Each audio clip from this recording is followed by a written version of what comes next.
بسم اللہ الرحمن الرحیم صلی اللہ علیہ یا سیدی یا حبیبی رسول اللہ صلی اللہ علیہ وآلہ وصحبہ وبارک وسلم۔ عزیزان محترم سامعین، ربیع النور شریف کا مہینہ آ چکا ہے جسے 12 ربیع الاول شریف کہا جاتا ہے، اور اس مہینے کے اندر سرکار مدینہ راحت قلب و سینہ صلی اللہ علیہ وسلم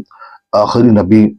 اور امام الانبیاء افضل الانبیاء صلی اللہ علیہ وسلم تشریف لائے۔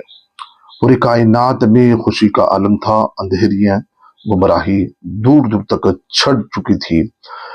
اور اسی نبی پاک علیہ الصلوۃ والسلام کی آمد کی خوشی میں عاشقین محبین محبت کرنے والے غلام خوشی کا اظہار کرتے ہیں اور خوشیوں کا اہتمام بھی کرتے ہیں، روشنی اور چراغاں کرتے ہیں۔ اور کچھ ایسے مخالفین ہیں، کچھ اہل حدیث ہو یا دیوبندی ہو یا کچھ ایسے ملحدین جو ہے آئے دن اعتراض کرتے ہیں، سوشل میڈیا کے ذریعے سے ہو یا گلی کوچے میں ہو یا کہیں پر بھی ہو، ایسے لوگ جو ہوتے ہیں میلاد کے اوپر اعتراض بھی کرتے ہیں، اور میلاد کا ثبوت قرآن میں ہے کیا یا احادیث طیبہ کے اندر اس کا ذکر ہے کیا؟ تو ایسے اس طرح کے سوالات ایسے لوگوں سے سوال کرتے ہیں جو علم والا نہیں ہوتا ہے۔ جو صاحب علم والا ہوتا ہے تو اس سے اگر کوئی سوال کرے تو الحمدللہ صاحب علم والا اس کا جواب دیتا ہے۔ تو ناظرین، آپ کے سامنے قرآن مجید کی چند آیتیں جو ہے میلاد کا ثبوت بھی ملتا ہے، میلاد کا تذکرہ بھی ملتا ہے، کس کس انداز سے میلاد کا اہتمام کرنا اور میلاد کا ثبوت جو ہے قرآن مجید و فرقان حمید میں آیا ہے۔ تو سب سے پہلی آیت جو ہے قل بفضل اللہ وبرحمتہ فبذالک فلیفرحوا وخیر مما یجمعون۔ یہ آیت دیکھیے، یہ آیت پاک ہے سورہ یونس کی۔ حبیب پاک علیہ السلام آپ فرما دیجئے اللہ کے فضل اور اس کی رحمت پر آنے پر خوشیوں کا اظہار کریں۔ اب یہاں پر اللہ کا فضل سے کیا مراد ہے، رحمتوں سے کیا مراد ہے؟ تو اللہ کے فضل اور رحمت کے آنے پر خوشی کرنے کا، اظہار کرنے کا حکم دیا جا رہا ہے۔ تو اب یہاں پر دیکھیے اللہ کے فضل سے مراد اسلام بھی ہے اور اس کے رحمت سے قرآن بھی مراد ہے، لیکن یہاں پر عاشقین محبین یہاں پر یہ فرماتے ہیں کہ جیسا کہ امام سقاوی القول البدیع میں فرماتے ہیں کہ آپ کے سرکار مدینہ صلی اللہ علیہ وسلم کے اسماء مبارک میں فضل اللہ بھی لکھ کر آپ نے بتایا کہ یہ اللہ کا فضل ہے جو سرکار مدینہ صلی اللہ علیہ وسلم کی جو ذات بابرکت ہے۔ تو جب اللہ کا فضل ہے سرکار کی ذات بابرکت، پھر وہ فضل آنے پر خوشیوں کا اظہار کیوں نہ کرے؟ اب اس میں دوسری جو آیت ہے جو رحمت ہے، تو پھر قرآن کی واضح الفاظ میں اس کا ذکر کیا جاتا ہے کہ وَمَا أَرْسَلْنَاكَ إِلَّا رَحْمَةً لِلْعَالَمِينَ، ہم نے آپ کو نہیں بھیجا لیکن سارے جہاں کے لیے رحمت بنا کر بھیجا ہے۔ تو جب رحمت ہے، رحمت والے نبی ہے، سراپا رحمت بن کر تشریف لائے ہیں، تو پھر میرے عزیزان محترم، تو پھر اس رحمت آنے پر ہم خوشیوں کا اظہار کیوں نہ کریں؟ تو اس ایک آیت سے اللہ کے فضل اور اس کے رحمت آنے پر خوشیوں کا اظہار قرآن کی اس آیت کی روح سے ہمیں یہ ثبوت ملتا ہے کہ میلاد پاک صلی اللہ علیہ وسلم کا اہتمام کرنا اور خوشیوں کا اظہار کرنا دائرہ شریعت میں یہ بالکل جائز ہے۔ اب دوسری دلیل یہ ہے کہ لقد من اللہ علی المؤمنین اذ بعث فیہم رسولا، تو ابھی اس کا ترجمہ یہ ہے کہ بے شک اللہ نے بڑا احسان کیا، کس پر احسان کیا؟ مومنوں پر، جب اس نے ان میں عظمت والا رسول، شان والا رسول اس میں بھیجا ہے۔ جب رسول پاک علیہ السلام کی ولادت باسعادت مومنوں کے گھر میں ہوئی تو اس کی خوشی کا اظہار اور تو پھر آپ کی آمد کی خوشیوں کا اظہار جو ہے مومنوں کو ہے۔ اور بھلا کافر کیوں خوش ہوئے؟ کافر تو خوش نہیں ہوتا ہے، نبی کی آمد پر مومنوں کو خوشی ہوتی ہے، تو مومن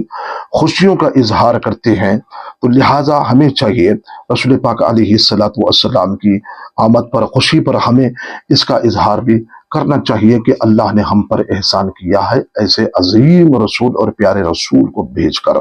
تو اس آیت کے اندر یہ بتایا جا رہا ہے کہ مومنوں، ہم نے تم پر احسان کیا ہے، جب اتنے بڑے شان والے، عظمت والے رسول جب تمہارے پاس آئے ہیں تو پھر تم ان کی خوشیوں کا اہتمام کرنا، پھر ان کی آمد کا تذکرہ کرنا، ان کے فضائل کو بیان کرنا، یہ بالکل آسن اور مستحب اور بڑی پیاری دلیل ہے، اور میلاد کرنے کا اس کے اندر ہمیں ذکر کیا جا رہا ہے۔ حالانکہ دوسری چیزیں ہیں، اللہ نے احسان یعنی کہ نعمتوں سے سرفراز کیا ہے، لیکن نبی پاک علیہ الصلوۃ والسلام کی ذات ببرکت کو ہم کو دیا اور احسان جتلایا، تاکہ ایسا عظیم رسول ہم نے تم کو دیا ہے۔ تو میرے عزیزان محترم، یہاں پر اس بات بتایا جا رہا ہے کہ احسان ہم نے تم پر کیا ہے مومنوں، ایسے شان والے رسول کو ہم نے بھیجا ہے۔ اب تیسری دلیل یہ ہے کہ حضور صلی اللہ علیہ وسلم اللہ کی نعمت ہے، عظما ہے۔ تو اب تمام کی تمام نعمتیں اللہ نے سرفراز کیا ہے، ہر ایک نعمتوں سے ہمیں سرفراز کیا ہے، اور ان تمام نعمتوں میں جو سب سے جو اعلیٰ نعمت ہے، جو افضل جو نعمت ہے، وہ نعمت عظما سرکار مدینہ صلی اللہ علیہ وسلم کی ذات ہے۔ جیسا کہ قرآن کی آیت میں ہے، اذکروا بنعمت اللہ علیکم، یاد کرو اللہ کی نعمت کو جو تم پر ہے، یعنی کہ رسول پاک علیہ الصلوۃ والسلام کی جو ذات بابرکت، جو آپ تشریف لائے اور آپ ہمارے درمیان میں آئے، تو پھر یہ اللہ کی بہت بڑی نعمت ہے، یہ نعمت عظما ہے۔ اور بخاری شریف میں جلد دوم میں صفحہ نمبر 566 کے اندر بھی ہے، رسول پاک علیہ الصلوۃ والسلام اللہ کی نعمت ہے، یعنی کہ تمام نعمتوں سے اعلیٰ نعمت اور نعمت عظما ہے۔ تو جب یہ نعمت آئی ہے تو پھر اس نعمت کا ہمیں خوشی کا اظہار اور آمد کا تذکرہ کیوں نہ کریں؟ اس آیت میں بھی میلاد پاک کا ثبوت ہمیں ملتا ہے۔ اب چوتھی دلیل، وَأَمَّا بِنِعْمَةِ رَبِّكَ فَحَدِّثْ، اپنے رب کی نعمتوں کا خوب چرچا کرو۔ تو جب بخاری شریف کے اندر یہ کہا جا رہا ہے کہ رسول پاک علیہ الصلوۃ والسلام کی ذات ببرکت نعمت ہے، تمام نعمتوں سے اعلیٰ اور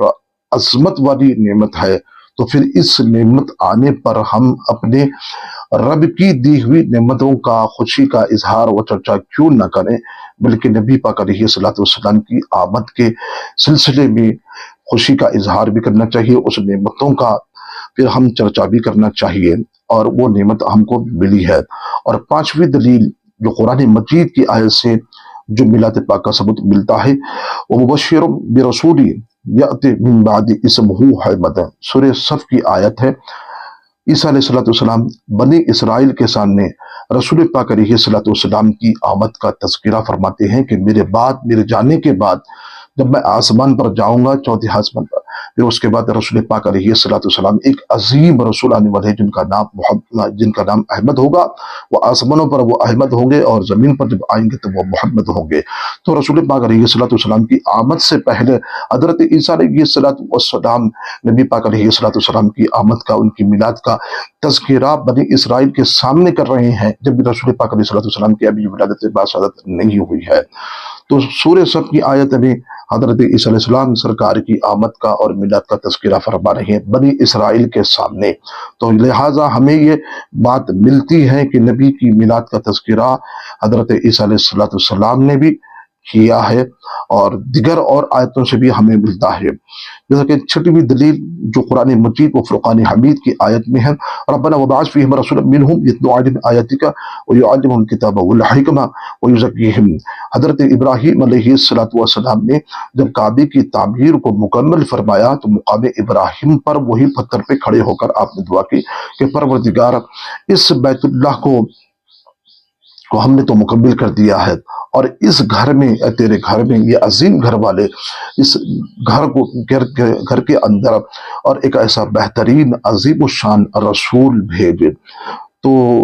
بارگاہ الہی میں اس گھر کو بسانے والے محبوب کو بھیج۔ اس نبی کی آمد کا تذکرہ، اس نبی کی میلاد کا تذکرہ، ابراہیم علیہ الصلوۃ والسلام مقام ابراہیم پہ کھڑے ہو کر کعبے کی عمارت کو پورا مکمل کرنے کے بعد مقام ابراہیم پہ کھڑے ہو کر خدا کی بارگاہ میں نبی کی آمد کا، نبی کی میلاد کا تذکرہ کر رہے ہیں۔ اور آج بھی آپ کو اس بات پہ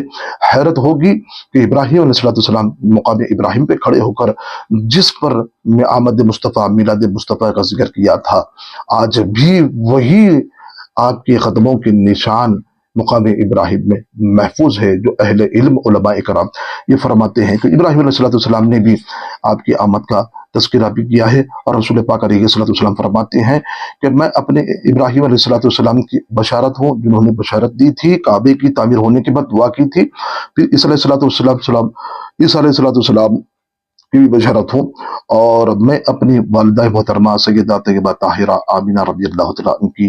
بھی میں خواب ہوں، جنہوں نے مجھے خواب میں دیکھا تھا ولادت باسعادت کے وقت میں۔ اسی طرح سے آپ کا تذکرہ، میلاد پاک کا تذکرہ ملتا ہے کہ میرے عزیزان محترم۔ اب ساتویں دلیل ہے وَذَكِّرْهُمْ بِأَيَّامِ اللَّهِ، سورہ ابراہیم کی آیت ہے، آیت نمبر 5 ہے، انہیں اللہ کے دن یاد دلاؤ۔ اس آیت میں اللہ کے دن وہ ہے جن پر اللہ نے اپنے بندوں پر انعام فرمایا ہے، جو تمام نعمتوں کی روح اور جان امام الانبیاء صلی اللہ علیہ وسلم ہے۔ تو جب اللہ کے دن کو، انہیں اللہ کے دن کو یاد دلاؤ جس میں اللہ نے انعام فرمایا ہے، اکرام فرمایا ہے، جس نبی کو رحمت بنا کر بھیجا ہے، مومنوں پر یہ نبی پاک علیہ السلام کو بھیج کر احسان کیا ہے، تو ایسے عظیم و شان رسول کو بھیجا ہے۔ تو پھر جس دن نبی پاک علیہ السلام تشریف لائے تو اس دن کو ہم یاد کیوں نہ کریں، بلکہ یاد کرنا چاہیے، کیونکہ یہ بھی تو اللہ کا دن ہے جس دن رسول پاک صلی اللہ علیہ وسلم رحمت للعالمین بن کر تشریف لائے ہیں، شاہد مبشر بن کر تشریف لائے ہیں۔ تو لہٰذا اس دن کا بھی ہمیں اس کا اہتمام کرنا چاہیے۔ اس آیت پاک سے ہم کو ذکر ملتا ہے۔ اب دن مقرر کرنے پر بھی لوگ جھگڑا کرتے ہیں، اور اس کے اندر بھی دن مقرر نہیں کرنا چاہیے۔ دن مقرر کر کے اس طرح کے یہ فضائل کو، میلاد کا تذکرہ کرنا نہیں چاہیے، حالانکہ رسول پاک علیہ السلام نے دن کو مقرر کیا ہے، اور اس دن کے اندر کئی کاموں کو آپ نے انجام بھی دیا ہے۔ تو جیسے کہ بہت سارے ایسے بھی واقعات ہیں، سنیچر کے دن میں مسجد قباء تشریف لے جایا کرتے تھے، اور قبور اور شہداء کرام پر سالانہ آپ تشریف لے جایا کرتے تھے، اور پھر اللہ رب العزت نے ہر ایک دن میں ایک ایک چیز کو پیدا فرمایا ہے، جیسا کہ حدیث پاک کے اندر بھی موجود ہے۔ جیسا کہ مٹی کو اللہ نے سنیچر کے دن پیدا کیا، پہاڑوں کو اتوار کے دن پیدا کیا، درختوں کو پیر کے دن، بری چیزوں کو منگل کے دن، اور نور کو چاشمے کے دن، اور جانوروں کو جمعرات کے دن، اور جمعہ کے دن آدم علیہ السلام کو ایک ایک دن کو مقرر کر کے اللہ نے ایک ایک چیز کو پیدا کیا۔ تو دن مقرر کرنے میں کیا حرج ہے؟ اس لیے کہ دن مقرر کرنا چاہیے، اللہ کے نبیوں کا، اللہ کے امام الانبیاء صلی اللہ علیہ وسلم کی میلاد کا تذکرہ ہمیں کرنا چاہیے۔ اب نویں دلیل دیکھیے کہ نویں دلیل ہے قرآن مجید کی آیت سے میلاد پاک کا ثبوت ملتا ہے، جیسا کہ حضرت یحییٰ علیہ السلام کے یوم میلاد پر اللہ نے سلام بھیجا ہے، جیسا کہ وَسَلَامٌ عَلَيْهِ يَوْمَ وُلِدَ وَيَوْمَ يَمُوتُ وَيَوْمَ يُبْعَثُ حَيًّا، یعنی کہ سورہ مریم کی ہے، سلام ہو اس پر جس دن یحییٰ علیہ السلام پیدا ہوئے، سلام ہو ان پر جس دن ان کا وصال ہوا ہے، اور سلام ہو اس دن جن کو زندہ اٹھایا گیا ہے۔ تو جب حضرت یحییٰ علیہ السلام کی ولادت پر سلام بھیجا جا رہا ہے، ان کی وصال پر سلام بھیجا جا رہا ہے، پھر جب ان کو زندہ اٹھائے جانے پر بھی سلام بھیجا جا رہا ہے، تو جب وہ نبی ہیں، یحییٰ علیہ السلام کی میلاد پر سلام ہے، تو جس نبی کے آنے پر آمد کا، خوشی کا اظہار کرنا، صلاۃ والسلام کا اہتمام کرنا، پڑھنا اور پڑھوانا اہتمام کرنا جائز کیوں نہیں ہے؟ جبکہ قرآن کے اندر یحییٰ علیہ السلام کی میلاد کا تذکرہ ملتا ہے، عیسیٰ علیہ السلام کا بھی ذکر ملتا ہے، وَالسَّلَامُ عَلَيَّ یوم ولدت ویوم اموت ویوم ابعث حیا، کہ مجھ پر سلام ہو جس دن عیسیٰ علیہ السلام پیدا ہوئے، اور جس دن میرا وصال ہوگا، اور جس دن مجھے زندہ اٹھایا جائے گا۔ تو عیسیٰ علیہ السلام کی میلاد پر بھی سلام بھیجا جا رہا ہے، جن کی آمد پر، جن کی ولادت پر اگر میلاد اور ان کی ولادت کی کوئی اگر اہمیت نہ ہوتی، تو پھر یحییٰ علیہ السلام، عیسیٰ علیہ السلام کی ولادت پر، ان کی وصال پر سلام بھیجا جا رہا ہے۔ تو میرے عزیزان محترم، یہ ایسے دن ہیں، ایسی دنوں کے ذکر میں اللہ رب العزت سلام بھیج رہا ہے، اور ان کی ولادت پر، ان کی آمد پر، اور ان کی وصال پر میلاد یعنی کہ سلام بھیج رہا ہے۔ تو ان 10 آیتوں سے میں نے آپ کے سامنے میلاد النبی صلی اللہ علیہ وسلم کا تذکرہ قرآن کی آیتوں سے میں نے آپ کے سامنے پیش کیا ہے، تاکہ ناظرین کو معلوم ہو سکے کہ قرآن کے اندر میلاد کا تذکرہ ملتا ہے، اور میلاد کی تذکرے میں ہمیں اس پر بخوشی اظہار کرنا چاہیے، اس کا اہتمام کرنا چاہیے۔ مخالفین اگر اعتراض کرتے ہیں تو ان آیتوں کو سامنے رکھے اور ان کو یہ پیش کرے کہ یہ آیتوں کے اندر رسول پاک علیہ السلام کا تذکرہ ملتا ہے، آمد کا ذکر کیا گیا ہے، نبی کی آمد سے پہلے بھی اور نبی پاک علیہ السلام کی ولادت باثابت کے بعد بھی اللہ رب العزت نے میلاد کا تذکرہ ملا ہے۔ انشاءاللہ العزیز دیگر اور احادیث طیبہ سے میلاد پاک صلی اللہ علیہ وسلم کا ذکر کیا جائے گا۔ اللہ ہم سب کو میلاد النبی صلی اللہ علیہ وسلم کو بخوشی شریعت کے دائرے میں خوشی کا اظہار کرنے